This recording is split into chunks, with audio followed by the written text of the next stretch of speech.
Bonjour, bienvenue à cette deuxième capsule vidéo consacrée à la compréhension de la notion d'audit. Dans cette capsule vidéo relative donc au thème comprendre la notion d'audit, nous allons nous attarder sur l'utilité et les spécificités de l'audit. Commençons par l'utilité.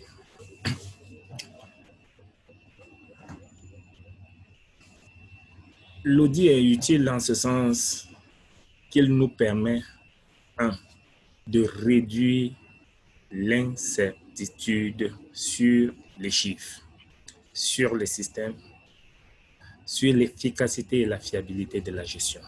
Nous y reviendrons plus en détail dans les diapositives suivantes. L'audit nous permet d'agir ou de faire agir dans la bonne direction suffisamment tôt en hiérarchisant correctement les problèmes. Là aussi, nous allons y revenir. L'audit nous permet de maintenir, de maîtriser, j'allais dire, les zones d'incertitude. Voyons tout ça en détail. L'audit apparaît comme le complément essentiel de la délégation de responsabilité. En tant que technique, c'est sur le fonctionnement de l'ensemble des rouages de l'organisation, la GMI association, l'association étant une organisation, qui le doit porter. Il pourra alors exiger des connaissances spécifiques sur des domaines étudiés. Je crois que nous avons déjà longuement parlé de ça. Au départ, c'était les comptables. Aujourd'hui, beaucoup d'autres compétences peuvent se joindre à l'audit des organisations. Sur le plan de la méthodologie de la démarche, l'auditeur procède par un examen des moyens mis en œuvre pour atteindre les résultats et par un examen de résultats en tant que tel. L'analyse de l'auditeur est une analyse préventive qui débouche sur des recommandations et qui pose clairement les questions d'utilité et de coût. C'est par la recommandation et la mise en application qui en sera faite ensuite par les opérationnels que l'auditeur exerce pleinement sa fonction dynamique et novatrice. Il y a d'abord les constatations,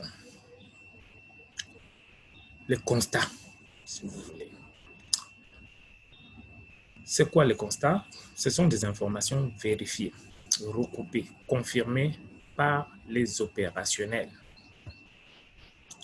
Ça, on affirme quelque chose qui est déjà dit plusieurs fois. L'auditeur travaille avec les audités, avec les opérationnels. C'est eux qui détiennent l'information. C'est eux qui peuvent donner la bonne information, n'est-ce pas? Après les constats, l'auditeur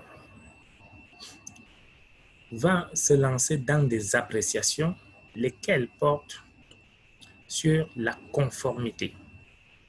Autrement dit, la réalité des faits, le respect des règles et des procédures.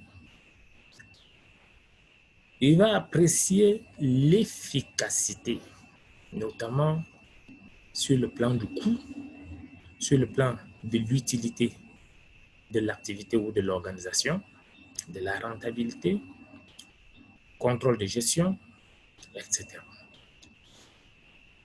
Et en troisième lieu,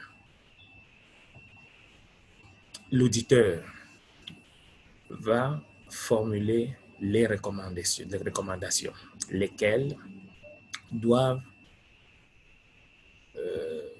chercher à réparer les conséquences d'anomalies ou en supprimer les causes. Conforter les méthodes de gestion et améliorer la situation budgétaire. Troisièmement, améliorer le fonctionnement de l'organisation. Dans tous les cas, ces recommandations visent à promouvoir, par leur caractère dynamique et positif, une gestion plus efficace des organisations. Voilà ce que nous pouvons dire concernant l'utilité. S'agissant des spécificités de l'audit, l'audit implique l'existence d'un référentiel. L'audit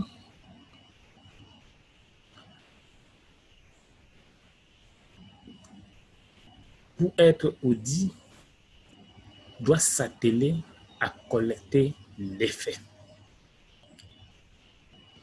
L'audit est audit parce qu'il obéit à une démarche méthodologique. L'audit n'est audit que si les règles déontologiques qui régissent la profession sont respectées par l'auditeur. Voyons tout ça en détail. L'existence d'un référentiel, je veux dire d'un référentiel, c'est pas d'un référentiel. L'existence d'un référentiel dans le domaine audité. Parfois, on pose la question de savoir si un auditeur qui doit auditer toute une organisation peut avoir des compétences en tout. Non, ce n'est pas de ça qu'il est question. Si on veut auditer le système d'information, l'expert en système d'information devrait se doter, n'est-ce pas, de référentiels dans son domaine. Il en est de même du domaine informatique, des ressources humaines, de la comptabilité, ça c'est connu depuis très longtemps. Nous y reviendrons sur cette notion de référentiel pour voir comment l'on peut se débrouiller quand le référentiel standardisé au niveau international ou national n'existe pas. La collecte des faits. L'auditeur travaille sur des faits. Lesquels faits, dans la mesure du possible, doivent être mesurables. Et ça, c'est après l'effort que l'auditeur doit faire pour construire le référentiel, se doter d'un référentiel, un travail important où on l'attend, c'est la collecte des données, des faits probants. Et pour les collecter, il lui faut se doter des outils, des instruments de collecte fiables, des outils techniques fiables, reconnus, stabilisés, testés et adaptés au domaine étudié. Le respect d'une démarche, quel que soit le sujet d'une démarche composée d'étapes successives obligatoires. Bien sûr, un auditeur a un circuit en termes d'étapes à respecter. Première étape, telle chose, deuxième étape, telle autre, ainsi de suite. Donc, ça ne s'improvise pas. C'est pour ça que l'audit obéit à une démarche scientifique. Très bien. Toujours en ce qui concerne cette spécificité, et nous avons déjà dit, le concours permanent de l'audité. L'audité doit être mis à contribution. L'auditeur professionnel ne doit jamais l'oublier. S'il oublie, quelle est la conséquence? À la fin d'un audit, nous l'avons dit, il y a des recommandations. Qui est chargé de mettre en œuvre ces recommandations? C'est l'audité. Et il sera plus à l'aise et motivé à mettre en œuvre ces résolutions si il a été associé, n'est-ce pas, au moment de détecter ces problèmes, ces écarts, ces dysfonctionnements. Puisque nous avons dit, l'auditeur a un travail important, c'est de détecter les dysfonctionnements dans l'organisation, chercher les causes, et ça, il faut qu'il le fasse en parallèle avec l'audité. Parce que après le départ du consultant, de l'auditeur, il reviendra à l'audité de contribuer activement à la résolution des problèmes et à la mise en œuvre des recommandations.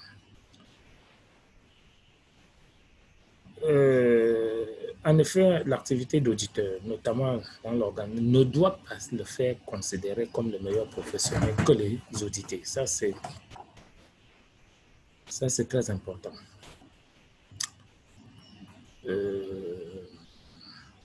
Un auditeur doit être humble.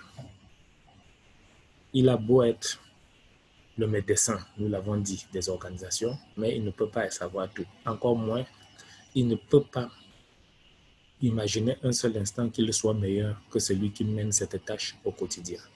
Donc, il doit impérativement associer l'audité dans le cadre de son travail. Son indépendance et sa méthodologie lui permettent de faire des propositions que ceux dont l'activité est évaluée n'auront pas eu les moyens d'imaginer ou de concrétiser à cause du poids quotidien, l'auditeur est avant tout un facilitateur. En fait, c'est un argument par rapport à ce qui vient d'être dit. L'auditeur n'est pas dans la routine quotidienne de l'audité. Quand il intervient, il a du recul. Et il est, nous l'avons dit, on ne le dira jamais assez, c'est quelqu'un d'indépendant qui dispose d'une méthodologie et ses atouts lui permettent de pouvoir formuler des recommandations, déjà de faire un diagnostic sans complaisance et de proposer des recommandations qui puissent aider. Ce qui délate, il s'agit là des marges de manœuvre, disais-je, des marges de manœuvre qui ne sont pas à la portée de l'audité. Donc, l'auditeur, encore une fois de plus, ce n'est pas un gendarme, ce n'est pas un policier, c'est un facilitateur.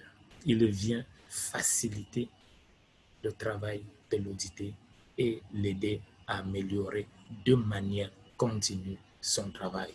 Ça, c'est des spécificités où l'on ne retrouve que dans l'audit. Parlons des règles de déontologie. La première règle de déontologie, c'est l'indépendance de l'auditeur. L'auditeur n'a pas de parti pris. C'est quelqu'un qui est compétent. C'est quelqu'un qui est fort. Et dispose d'une bonne dose de conscience professionnelle. Peu importe le secteur, la nature, il doit permettre d'éviter la balkanisation de l'analyse et de l'action. C'est quelqu'un, il ne doit pas diviser, il ne doit pas balkaniser, il doit avoir un regard global, d'ensemble, sur le fonctionnement de l'organisation donnée. Voilà ce que je voulais vous dire en ce qui concerne l'utilité et les spécificités liées à l'audit. être un bon auditeur, c'est être conscient de cette utilité de l'outil. C'est respecter ses spécificités. Nous allons continuer dans une troisième capsule vidéo où nous parlerons tout naturellement des domaines d'audit, des éléments d'audit, qu'est-ce qu'on audite, n'est-ce pas? Et nous reviendrons certainement sur les étapes de l'outil. Merci pour votre très aimable attention.